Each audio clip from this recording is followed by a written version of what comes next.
If there's a hurricane a-coming, stick around because this video is for you. Today we're going to talk about how you can prepare for your first hurricane.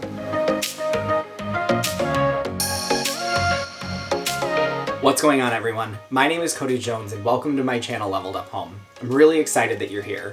If you've never visited my channel before, like this video, subscribe to my channel, and hit that bell button so you know when I post new content. We talk about all the things that you need to know to level up your house game. That includes buying, selling, and some tips and tricks to live in the Acadiana area. Today, we're going to be talking about hurricanes, what they are, what to expect during, and even when you should evacuate. Let's get right into it. So what exactly is a hurricane? A hurricane is an elevated tropical storm with sustained winds of above 74 miles an hour. Rated categories 1 to 5 depending on the maximum sustained wind speed of the storm.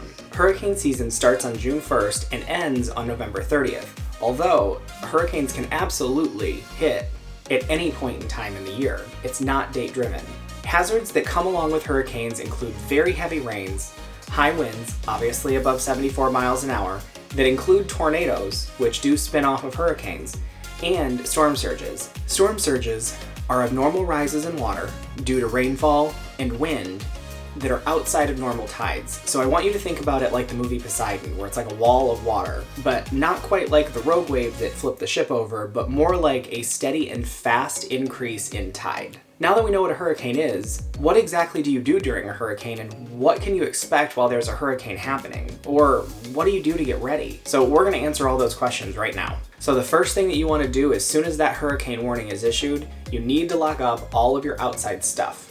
So that's your grill, your patio furniture, your dog toys, anything that can be removed or anything that can be taken down and put inside, that needs to happen. Those things become flying missiles that can damage people's property, and you don't want to cause anybody else's property or anybody else's person harm.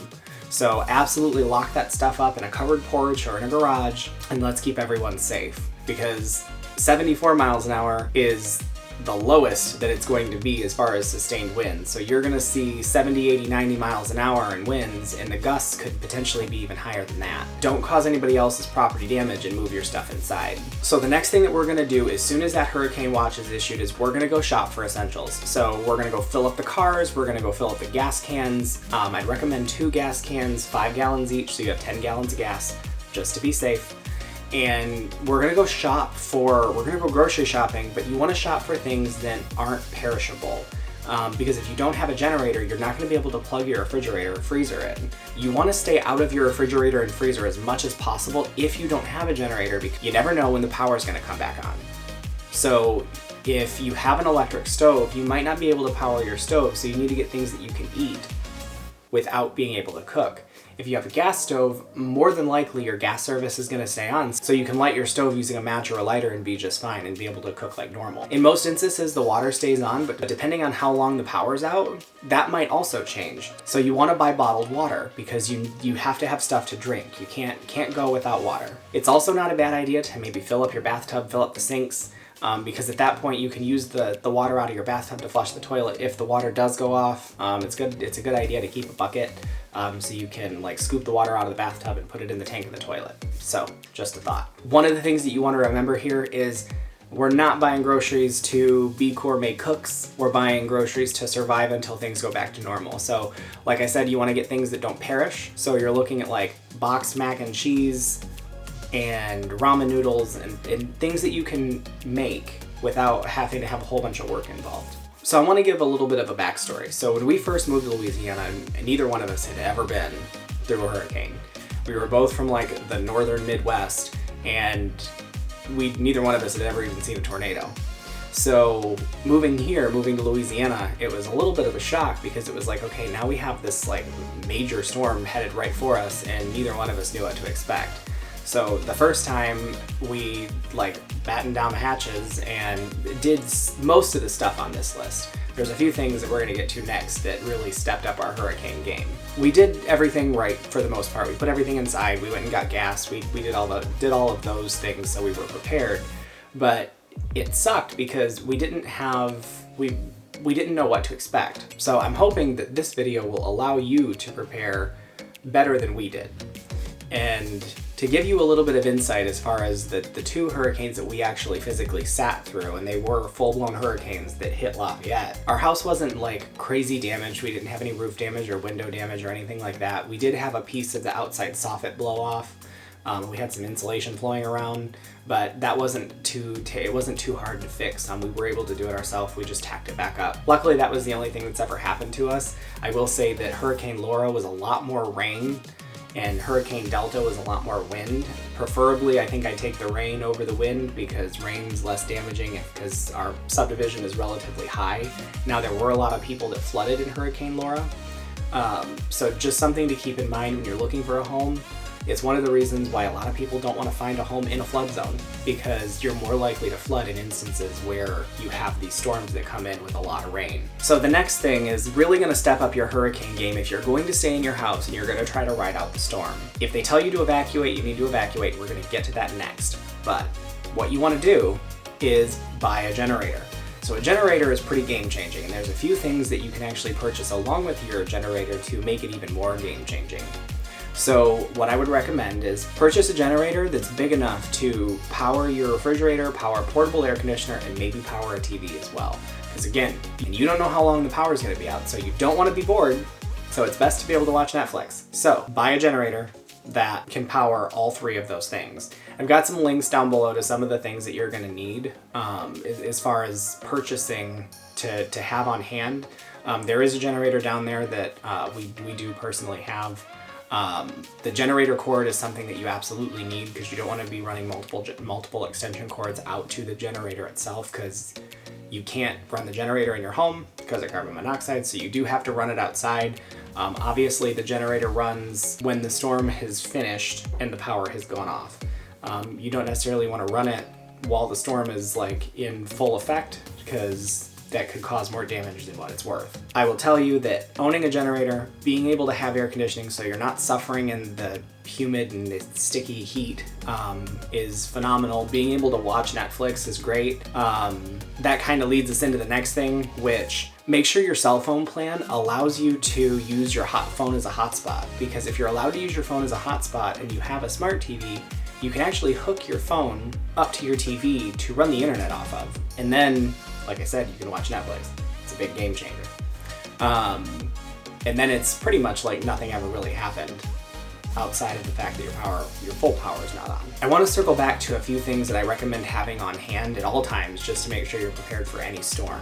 Bottled water is one thing that you definitely want to keep on hand. A weather radio, batteries for flashlights, and really good flashlights that are waterproof. You want to have a map with elevations on them, because we can all use our phones nowadays, but they don't always have the elevations on them. So if you're trying to navigate your town and you don't necessarily know the elevations of the road, obviously the water is going to go to the lowest point. So if you have a map that shows elevations, you can navigate to the roads that are a little bit higher, so they might not be flooded out. The other thing that I'm going to recommend doing is take your wallet, your keys, and any important documents like your passport, put them in a Ziploc bag so they stay safe and dry. The other thing that you can do as well is, as soon as that watch hits, so as soon as you get the alert on your phone that says there's a hurricane watch, you should pack a go bag. So pack a couple of outfits, put that Ziploc bag with all your stuff in your go bag, and leave space for your weather radio and flashlights and batteries, because you'll want to take all that stuff with you. You also want to take, obviously, if you can, take a case of bottled water, because you don't know how long you're going to be driving, because having that go bag packed is going to be super beneficial when we get to the next point. And that next point is evacuation.